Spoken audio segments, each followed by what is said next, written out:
The future of a rock star. হলিউডের জনপ্রিয় অভিনেতা শাকিব খানের নতুন সিনেমা রকস্টার নিয়ে দর্শকদের আগ্রহ এখন তুঙ্গে। দীর্ঘ প্রতীক্ষার পর সম্প্রতি প্রকাশ পেয়েছে ছবিটির অফিসিয়াল টিজার, যা মুক্তির পরপরই সামাজিক যোগাযোগ মাধ্যমে ব্যাপক সাড়া ফেলেছে। টিজারের এই উন্মাদনার মধ্যেই সহশিল্পী সাবিলা নূরের এক আবেগঘন বার্তা ভক্তদের দৃষ্টি কাড়ে।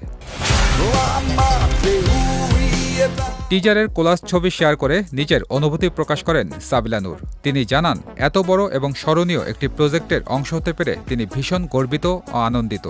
একই সঙ্গে শাকিব খানের লুক, উপস্থিতি এবং কাজের প্রতি নিবেদন তাকে মুগ্ধ করেছে বলেও উল্লেখ করেন এই অভিনেত্রী।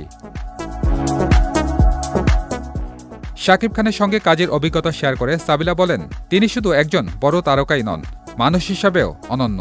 তার কাজের প্রতি একাগ্রতা এবং দীর্ঘ ক্যারিয়ারে তার তৈরি করা সাফল্য নতুনদের জন্য অনুপ্রেরণা। এমন একজন শিল্পীর সঙ্গে কাজ করতে পারাকে তিনি নিজের সৌভাগ্য বলেও মনে করেন। প্রায় 1 মিনিট 20 সেকেন্ডের এই টিজারে শাকিব খানকে দেখা যায় একেবারে ভিন্ন রূপে। কনসার্টের ঝলমলে মঞ্চে পারফরম্যান্স, উচ্চমাত্রার অ্যাকশন এবং স্টাইলিশ উপস্থিতি সব মিলিয়ে এক নতুন অবতারে হাজির হয়েছেন শাকিব খান। টিজারে স্পষ্ট ছবিটি শুধু অ্যাকশন নয়, বরং সঙ্গীত নির্ভর এক ভিন্নধর্মী অভিজ্ঞতা দিতে যাচ্ছে দর্শকদের। রকস্টার মূলত একজন শিল্পীর জীবন, সংগ্রাম ও সাফল্যের গল্প নিয়ে নির্মিত একটি মিউজিক্যাল অ্যাকশন থ্রিলার। টিজার দেখে ইতিমধ্যেই দর্শকদের মধ্যে তৈরি হয়েছে বাড়তি প্রত্যাশা। এখন সিনেমাটি মুক্তির পর বড় পর্দায় কতটা সাড়া ফেলে সেটি এখন দেখার অপেক্ষা। সজল খান, বিজয় টিভি, ঢাকা।